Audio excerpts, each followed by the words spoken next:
Halo semuanya, perkenalkan nama saya Asri Sugiyarti dengan NIM 2186004. Saya Handini Febrianti dengan NIM 2186040. Di sini kami akan mempresentasikan materi bab 2 tentang pendekatan pembelajaran bahasa. Untuk itu, simak dan perhatikan baik-baik.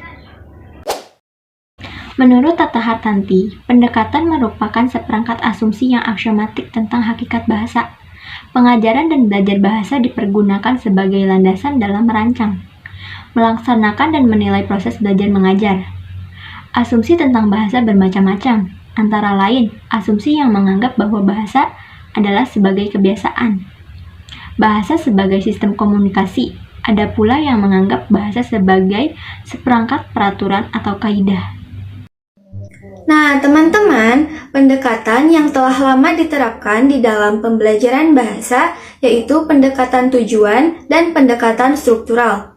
Namun kemudian, menyusul adanya pendekatan-pendekatan yang dipandang lebih inovatif sesuai dengan fungsi dan hakikat bahasa, yakni pendekatan komunikatif dan pendekatan terpadu.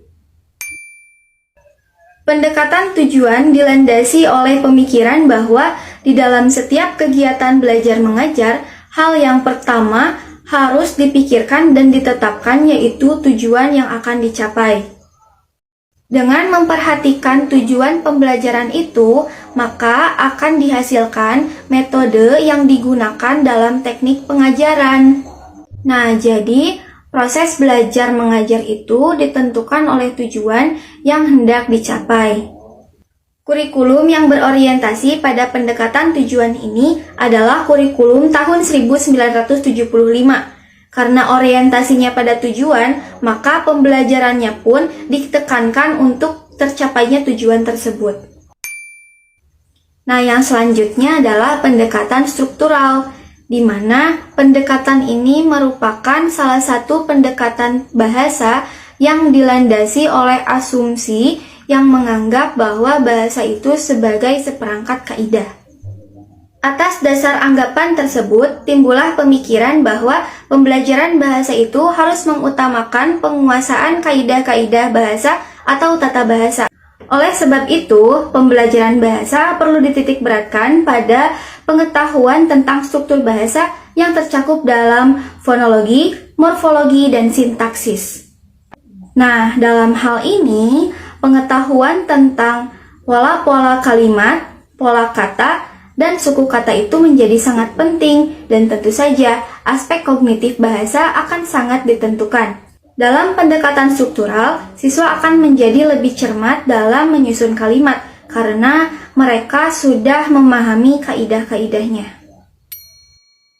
Pendekatan komunikatif dalam pembelajaran bahasa merupakan pendekatan yang dilandasi oleh pemikiran bahwa kemampuan menggunakan bahasa dalam komunikasi merupakan tujuan yang harus dicapai dalam pembelajaran bahasa. Tampak bahwa bahasa tidak dipandang sebagai seperangkat kaidah, tetapi lebih luas lagi, yakni sebagai sarana untuk berkomunikasi. Berarti bahasa ditempatkan sesuai dengan fungsinya, yang berfungsi sebagai komunikatif. Berdasarkan pemikiran bahwa pendekatan komunikatif membuka diri bagi pandangan yang lebih luas lagi tentang bahasa dan pembelajaran bahasa. Pendekatan terpadu merupakan penggunaan bahasa yang ada di dalam kehidupan sehari-hari, baik situasi formal maupun non-formal. Tiap-tiap aspek tidak akan pernah berdiri sendiri, melainkan dalam praktik penggunaan bahasa akan selalu tampil secara bersamaan. Dengan kata lain, penggunaan bahasa dalam praktik berkomunikasi akan tampil secara terpadu. Sebenarnya, istilah pendekatan metode dan teknik mempunyai makna yang berbeda, walaupun dalam penerapannya ketiga-tiganya itu saling berkaitan. Pendekatan merupakan dasar teoritis untuk suatu metode. Metode pembelajaran bahasa ialah rencana pembelajaran bahasa yang mencakup pemilihan, penentuan, dan penyusunan secara sistematis. Bahasa yang akan diajarkan serta kemungkinan pengadaan remedi dan bagaimana pengembangannya.